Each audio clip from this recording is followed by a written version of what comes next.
김민정 한국외대 미디어 커뮤니케이션 학부 교수님께서 토론을 해주시겠습니다. 15분 이내로 부탁드립니다. 안녕하세요. 금방 소개받은 한국외대 김민정 교수입니다. 저는 미디어법을 연구하고 공부하는 학자이긴 한데 이제 딱 법을 전공을 하는 사람은 아니어가지고요. 조금 실질적인 차원에서 토론문을 좀 준비를 해봤고 지금 다들 토론문을 온라인으로 접근을 하실 수 있는지를 잘 모르겠는데 저도 이제 이거 쓴 지가 좀 며칠 돼서 좀 바닥을 봐가면서 말씀을 드리겠습니다.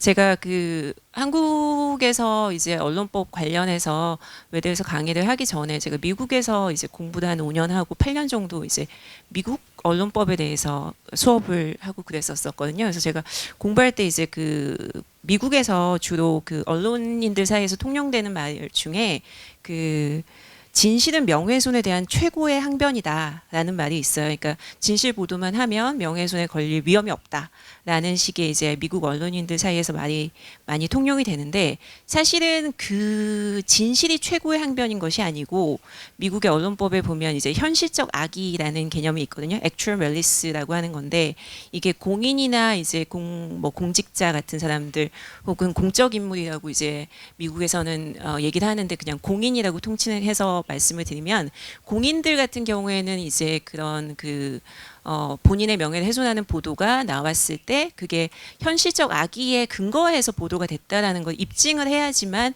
그 명예훼손 소송에서 승소할 수가 있거든요. 근데 이 현실적 악의라는 개념이 어떤 거냐면 나중에 거짓으로 밝혀졌다고 할지라도 보도 당시에 혹은 그런 명예훼손적인 발언을 했을 당시에 거짓이라는 사실을 몰랐다면 그리고 이제 처벌할 수 없다라는 게 좀 묘지예요. 그래서 현실적 악의에 근거해서 보도했다라는 것은 거짓인 것을 알고서도 보도를 했다건가 아니면 거짓이라고 생각할 만한 충분한 그런 좀 이유가 있었는데 되게 말도 안 되는 의혹 제기라던가 아니면 정보원이 뭐 믿을 수 없는 그런 익명의 제보 하나밖에 이메일로 도착하지 않았다던가 뭐 이런 상황인데도 기자가 전혀 취재를 하지 않고 검증을 하지 않고 보도한 것을 의미하는 개념이거든요.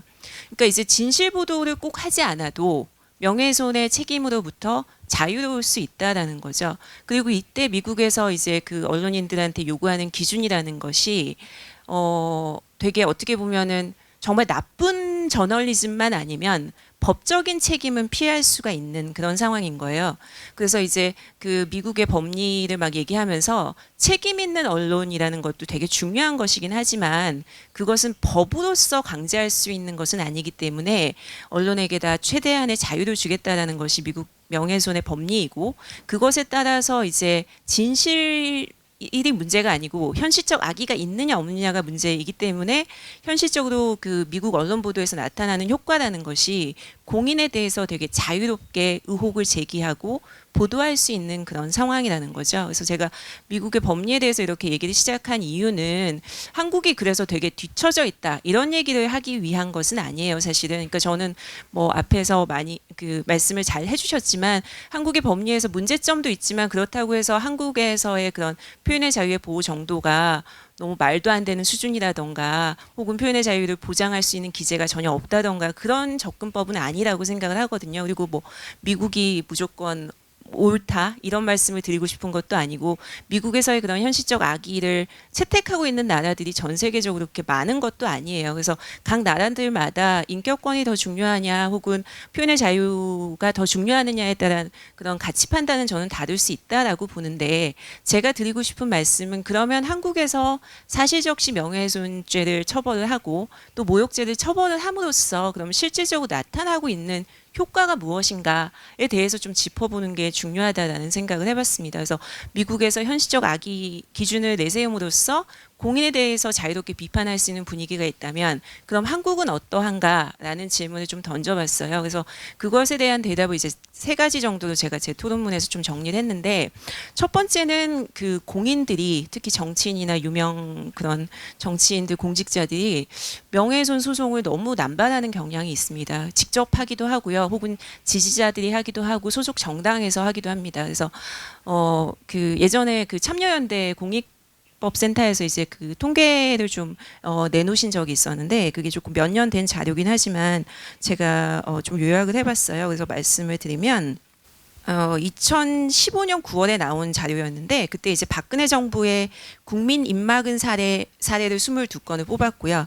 그것과 함께 이제 이명박 정부 기간 동안 주요하게 이제 국민들의 그 정부에 대한 비판 혹은 공인에 대한 비판을 막기 위한 소송을 총 30건을 이제 찾아내신 거예요. 그래서 그 중에 형사 사건이 24건이었고 민사 소송이 6건이었는데 형사 사건 24건 중에서 법원에서 유죄가 인정된 경우는 딱 2건밖에 없었다고 합니다.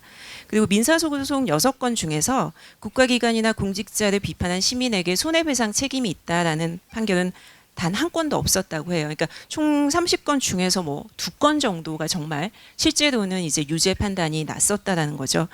그런 상황임에도 불구하고 공인들이 여전히 이제 언론 보도 혹은 온라인 게시물에 대해서 고소 고발을 되게 많이 합니다. 그래서 최근에 이제 얼마 전에 그 미디어 오늘에서 9월 23일자로 보도된 거에 따르면 이걸 가장 열심히 활용하시는 분이 이제 나경원 자유한국당 원내 대표로 밝혀졌고요. 그래서 뭐 선거법상의 허위사실 공표죄나 후보자 비방죄, 정보통신망법의 임시조치 제도 혹은 모욕죄, 사실적시 명예훼손 다 묶어가지고 최근에도 이제 본인을 친일파에 비대고 좀 모욕적인 표현을 쓴 그런 아이디 170여 개를 모욕죄로 고소를 하셨다고 해요. 그래서 되게 적극적으로 하고 계시고 나경원 대표와는 정치적으로 되게 첨예한 대립점에 계신 분인데 조국 법무부 장관께서도 민정수석 시절에 본인을 비판한 이제 그 노인분을 고소를 해가지고 얼마 전에 그 2명이 명예훼손 죄로 고소를 당했고 얼마 전에 언론 보도를 통해서 밝혀졌는데 1심 재판부가 벌금 300만 원을 이제 선고를 했습니다. 그래서 그거 관련해서 이제 오픈넷에서도 좀 비판하는 논평을 내신 걸로 아는데 아마 조금 더 얘기를 관계자께서 해주시지 않을까 싶어서 저는 이제 공인들이 너무 이 사실적시 명예훼손죄와 모욕죄를 남발하고 있고 본인들에 대한 그런 정당한 의혹 제기까지도 좀 차단하는 그런 효과가 있다라는 말씀을 좀 드리고요.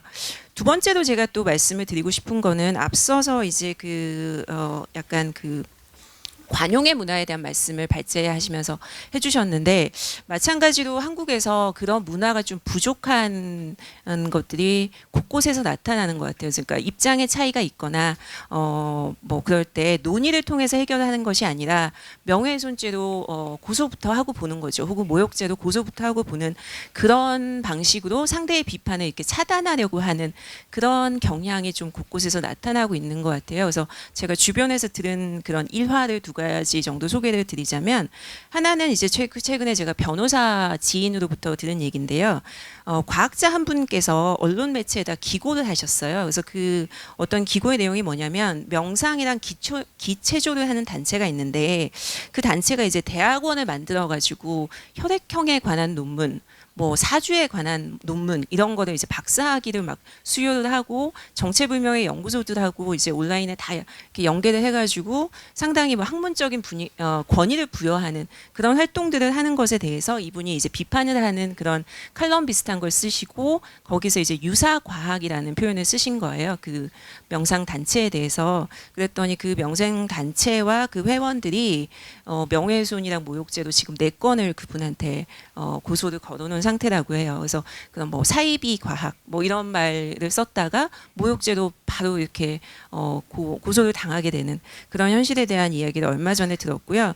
또 다른 사례는 제가 아는 대학 교수님 한 분이 몇 년 전에 있었던 일인데 그 성폭력으로 인해서 소속 대학으로부터 이제 직위 해제를 통보받은 분이 있었습니다. 그러니까 직위 해제를 통보를 받았다는 건 사실 성폭력이 발생을 했었다라는 거고요. 근데 이제 이분이 그 징계가 너무 부당하다, 너무 과도하다라고 하면서 행정 처분을 요청을 했고 그래서 종국적으로는 이제 3개월 정직으로 이제 낮춰진 거예요. 그러니까 직위 해제 다음으로 이제 그 높은 뭐랄까요 처벌이 이제 3개월 정직이거든요. 그래서 그분이 3개월 정직이 끝나고 학교로 복귀를 하려고 하는데 그 해당 학과의 학생들이 이제 피해자들이 여전히 이제 학교를 다니고 있고 이런 상황이라서 학생들과 그 과의 다른 교수님들께서 이제 성명서 같은 거를 이렇게 복귀를 반대한다는 걸 한 장짜리로 만들어서 그 대학 정문 앞에서 이제 그 대학에 다니는 재학생이나 교직원을 상대로 이제 배포를 한 적이 있었습니다. 그리고 그 성명서 마지막에는 이제 그 성명서에 참여한 그 학과 교수님들 이름이 적혀 있었고요. 제가 아는 교수님이 그 성명서에 참여한 교수님 중에 한 분이었어요. 근데 이제 사실적시 명예훼손죄로 고소가 들어온 거예요.